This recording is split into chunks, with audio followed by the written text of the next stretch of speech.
Halo semuanya, selamat datang di channel yang tidak layak untuk dihina ini.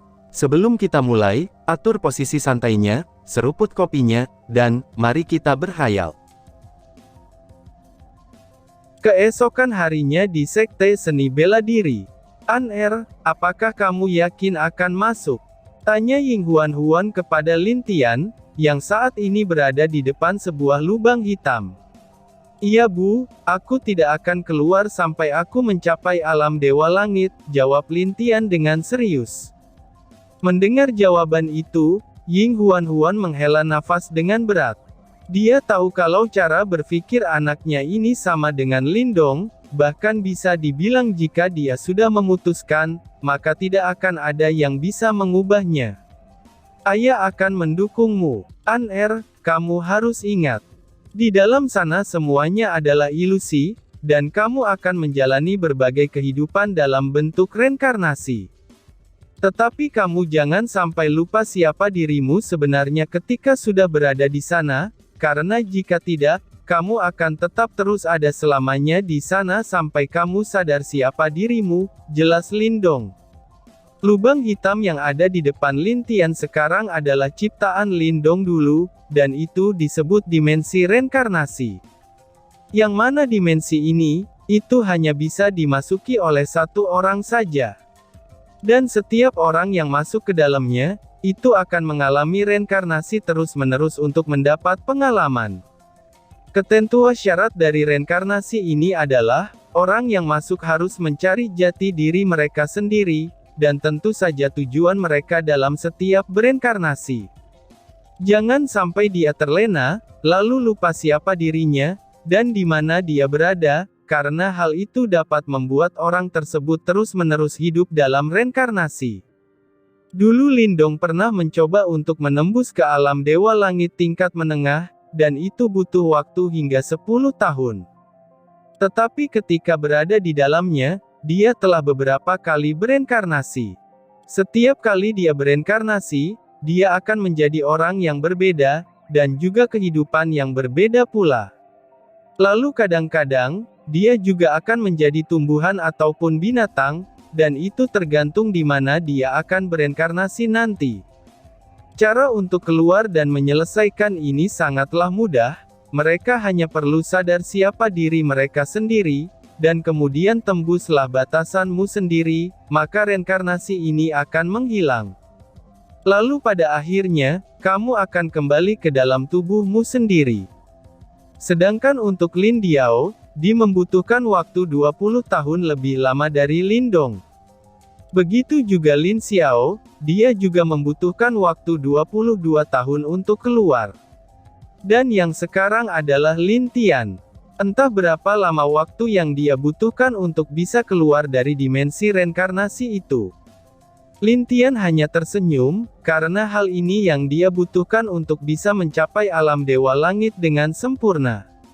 Dan dia juga memiliki tujuan, untuk menguasai 8 elemen lainnya di dalam reinkarnasinya sendiri. Karena setiap kali dia bereinkarnasi, maka semua yang dia dapat dari reinkarnasinya akan selalu ada dalam pikirannya, dan hal tersebut bisa membantunya maju lebih jauh dari sekarang dalam menguasai 8 elemen. Ayah, Ibu, kalian tenang saja, aku telah memutuskan bahwa aku akan masuk ke dalam. Karena hanya dengan masuk ke tempat itu sajalah, aku bisa berkembang lebih jauh dari sekarang, balas Lin Tian. Lindong mengangguk sambil tersenyum. Namun itu berbeda dengan Ling Qingzu dan Ying Huan, karena mereka berdua masih belum lama bersama dengan Lin Tian. Jadi tentu saja, mereka berharap Lin Tian bisa bersama dengan santai, dan menemani mereka bersama untuk waktu yang cukup lama. Ibu, Lin Tian memiliki tanggung jawab sendiri, biarkan saja dia berlatih, dan kalian masih punya kami untuk menghibur kalian, ucap Mu Suanyin kepada Ying Huan, sambil memegang tangan Ying Huan. Mendengar perkataan Mu Suanyin, baik Ying Huan maupun Ling Qingzu, mereka berdua tersenyum bahagia. Mereka berdua terlihat senang dengan dua menantunya yang cantik, dan juga berhati lembut dan pengertian. Nenek-nenek, Ru'er juga ada untuk main bersama nenek. Tapi Nek, Ru'er sekarang lapar, ucap Lin Ru'er sambil memegang perutnya yang sudah lapar. Melihat tingkah gadis kecil itu, ini membuat semua orang di sana tertawa bahagia. Itu sudah jelas, mereka menyukai gadis kecil yang membuat tempat mereka lebih berwarna, dan juga lebih hidup. Hehehehe, nenek nanti akan membawakanmu makanan, jadi kamu tenang saja, ucap seorang wanita berambut merah di samping Lin Xiao. Itu sudah jelas, dia adalah putri dari suku api, yang diundang oleh Ying Huan kemarin untuk makan bersama mereka. Putri itu memang sangat pemarah dan sedikit pedendam, karena saat datang saja dia langsung marah kepada Lin Xiao, itu dikarenakan Lin Xiao tidak datang mengunjungi dirinya. Bahkan di saat putri itu memarahi Lin Xiao tidak melawan, dan hanya bisa menutup telinganya sambil mendengarkan ocehan wanita tersebut. Tetapi yang anehnya lagi adalah, putri ini langsung luluh saat melihat tingkah lucu Lin Ru'er, dan sejak itulah dia jadi dekat dengan Lin Ru'er. Bahkan kadang-kadang dia memberikan beberapa buah berharganya, itu hanya untuk dimakan oleh Lin Ru'er dari pagi. Yeay, Nenek Huo memang yang terbaik, balas Lin Ru'er dengan gembira sambil melompat-lompat di sekitar tempat itu. Hahaha, semua orang masih tertawa dengan tingkah gadis tersebut.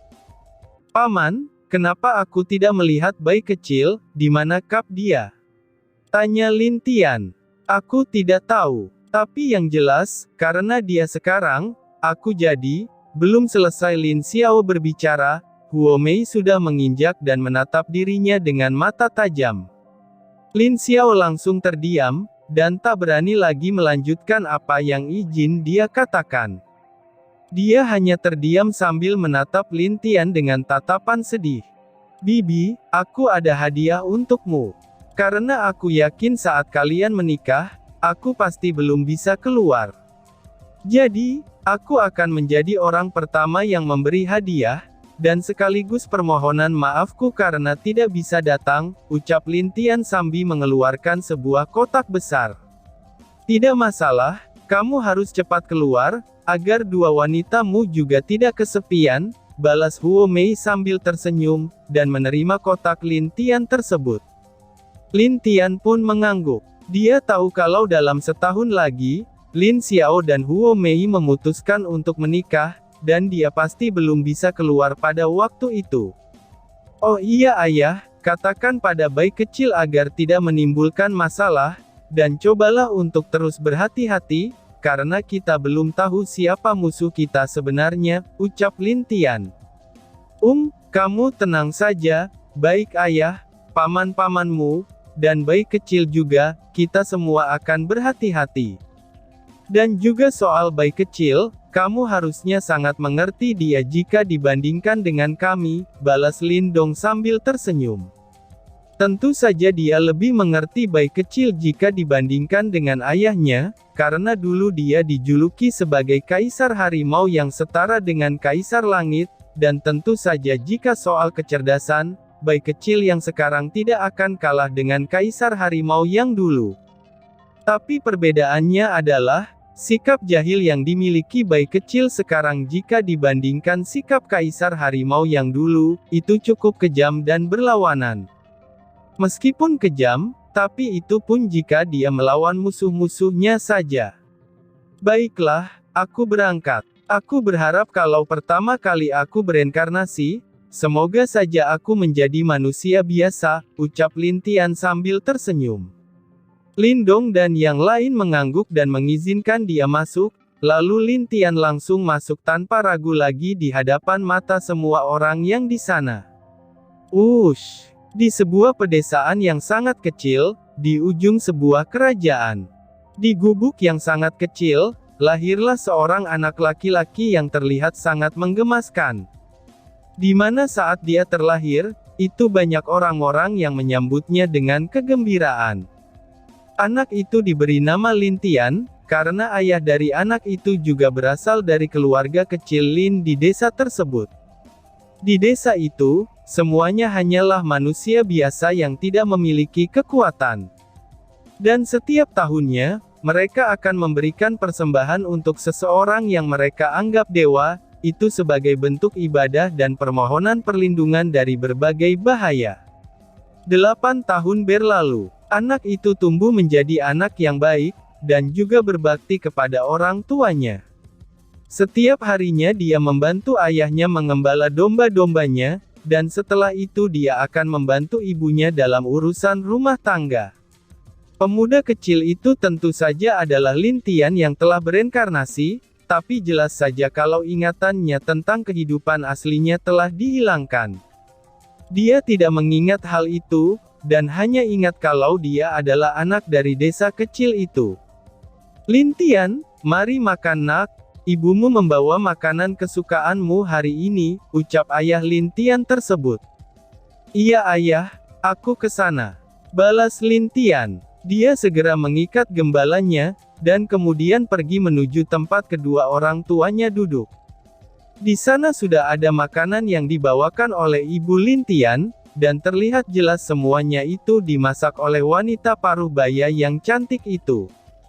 Lin Tian segera duduk, lalu ibunya mengambilkan beberapa makanan kesukaan Lin Tian, dan kemudian memberikannya pada Lin Tian. Lin Tian, apakah kamu tidak ingin keluar desa? Tanya ayah Lin Tian. Tidak ayah, di luar sepertinya tidak menarik. Lebih bagus aku bersama kalian, dan menikmati hidup untuk selalu berbakti kepada kalian, balas Lin Tian dengan santai, dan asik memakan makanannya. Dasar anak bodoh. Suatu saat jika kamu ingin keluar dari desa, kamu tidak usah ingat kami lagi. Kamu terus majulah, dan tatap masa depanmu dengan pasti, ucap ayah Lin Tian. Benar tuh, ingatlah pesan ibu juga ya nak, dendam tidak akan menyelesaikan semua masalah kita, karena hal itu hanya akan terus membuat dendam baru berjalan terus tanpa henti, tambah ibu Lin Tian. Iya, aku mengerti. Kenapa seolah-olah kalian seperti akan meninggalkanku saja? Ucap Lin Tian yang tidak terlalu suka dengan ucapan kedua orang tuanya itu. Hahaha, hidup ini tidak ada yang tahu nak, karena kadang-kadang takdir itu menyakitkan, tapi kadang-kadang juga takdir itu tidak selalu menyakitkan, selama kita tidak pernah tersesat karena takdir buruk itu, jelas ayah Lin Tian sambil tertawa.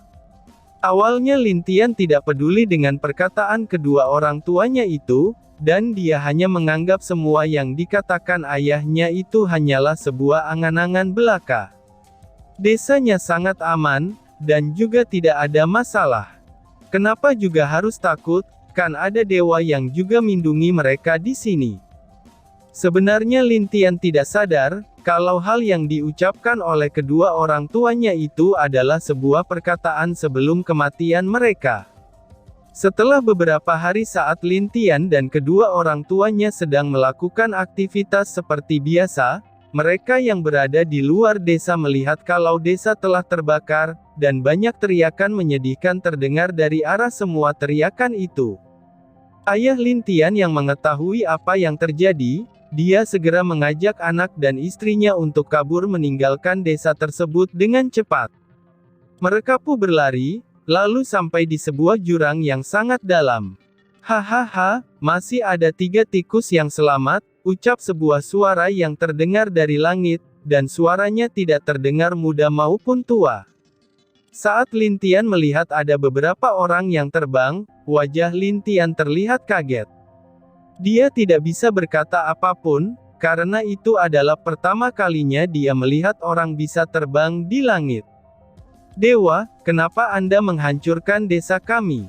Tanya ayah Lin Tian yang tahu kalau desa mereka dihancurkan oleh orang-orang ini. Cih, bagi kami, kalian hanyalah sekelompok sampah. Jadi jika kalian mati itu adalah keputusan kami. Dan bersiaplah, ucap si pria itu sambil menunjuk ke arah ibu Lin Tian. Ush! Awas, teriak ayah Lin Tian sambil mendorong istrinya ke samping. Lalu dia pun terkena cahaya yang dilepaskan oleh pria tersebut dan berhasil menembus jantungnya. Crot, larilah. Ucap ayah Lin Tian sebelum dia mati dan menutup matanya. Tidak, ayah. Teriak Lin Tian. Namun belum juga Lin Tian mendekati ayahnya, laser lain sudah datang ke arahnya. Tapi saat laser cahaya itu telah dekat, sebuah tangan mendorongnya jatuh ke jurang tersebut. Dan saat itu juga, dia melihat mulut ibunya Lin Tian telah berdarah. Tetapi dia masih tersenyum sambil mengatakan sesuatu kepada Lin Tian. Jadilah anak yang baik, dan janganlah menyimpan dendam. Karena itu bukanlah hal yang baik, dan itu juga bukan hal yang ibu inginkan darimu. Perkataan itu keluar dari bibir ibu Lin Tian, sebelum Lin Tian tidak bisa lagi melihat ibunya. Hanya senyum ibunya lah yang teringat bagi Lin Tian, sebelum dia jatuh ke dalam jurang tersebut.